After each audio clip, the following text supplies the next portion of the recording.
Bonjour, c'est Monsieur Vasquez qui vous parle.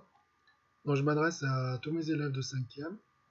Je vais réaliser cet enregistrement de travail vidéo pour vous guider sur Google SketchUp. Donc, vous avez à l'écran le Padlet que j'ai modifié ces derniers jours pour pouvoir vous permettre de travailler depuis chez vous. Puisque vous voyez, en plus, à partir d'aujourd'hui, midi, nous sommes confinés en dehors des sorties autorisées. Donc j'imagine que vous allez passer beaucoup de temps à la maison, tout comme moi, et travailler, et j'espère obtenir les meilleurs résultats possibles. Donc j'ai modifié le Padlet de telle manière qu'il soit plus facile à utiliser. Première colonne, le travail à faire. Deuxième colonne, puisqu'on est sur Google SketchUp, ici un lien pour pouvoir charger le programme, pour ceux qui ne l'ont pas encore, des consignes, etc. Et là, des consignes de travail. Tout le reste, pour l'instant, vous pouvez y aller par curiosité, mais je vous présenterai au fur et à mesure. Donc ce matin, ce que je vais vous montrer, c'est surtout quand vous êtes dans la colonne Google SketchUp ici. Si vous avez téléchargé le logiciel, c'est très bien. Vous pouvez lire les consignes qui sont ici en deuxième vignette. Et la troisième vignette, ici où il y a marqué Google SketchUp Tutorial 1, vous pouvez cliquer dessus. Ça ouvre une page ici en supplémentaire, une autre fenêtre. Et là, vous avez cet écran qui apparaît. Et là, ici en dessous, on a toutes ces lignes là sont des vidéos. Donc ce que je vous propose, c'est de cliquer sur la première, donc la 1.1, paramétrage des barres d'outils, après paramétrage unité, etc. Donc je vous indique comment faire pour la première vidéo. Donc l'idée, en fait, c'est que vous puissiez apprendre par vous-même, grâce à ces vidéos, l'utilisation du logiciel. Vous voyez, la vidéo est en route. Ça vous explique comment travailler. Donc, il suffit de visionner chacune des vidéos qui durent quelques minutes. Et lorsque vous avez terminé la vidéo, vous allez... Donc là, par exemple, ben, je vais voir si je peux avancer sur le... Ah oui, j'ai le curseur ici. Donc vous voyez, je peux avancer. Voilà.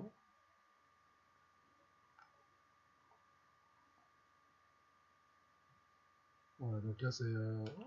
quand on a terminé la vidéo, ce qu'on peut faire, c'est fermer la fenêtre si on veut. Ou revenir en arrière. Revenir en arrière, ça permet d'avoir la liste des vidéos ici. Et là maintenant je vais sur Google SketchUp.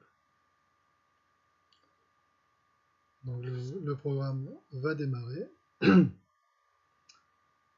Donc là il est marqué démarrer SketchUp. Ici c'est écrit en anglais choisir les unités là, choose template. Donc on clique ici. Assurez-vous que vous avez bien sélectionné mètres, pas feet and inches, pas de pieds et des pouces, mais des mètres. Donc parce que vous allez indiquer les mesures quand vous allez dessiner. Donc il faut, dès le début, s'habituer à choisir la bonne unité de mesure. La nôtre sont les mètres. Donc après, on clique sur démarrer. Excusez-moi. Je ne suis pas malade et tout va bien, c'est juste que je tousse un petit peu. Voilà, donc Google SketchUp va démarrer. Là, on va attendre que l'écran s'affiche. Vous voyez, on a le bonhomme. Donc moi, ce que je vous propose, c'est de faire un cliquer glisser et de supprimer le personnage, qui peut être un homme ou une femme. Quand il est sélectionné, on supprime avec la touche supprimer.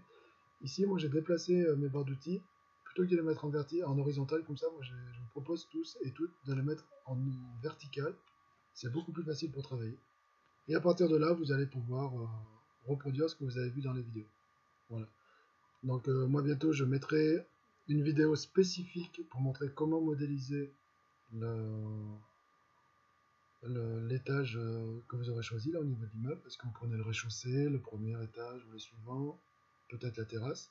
C'est un travail qui vous devez vous mettre d'accord avec votre groupe, Dino.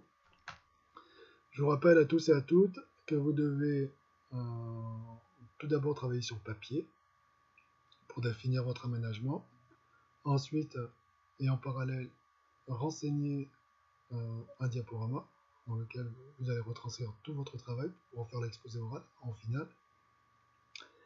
Et la 3D, ça vient que après.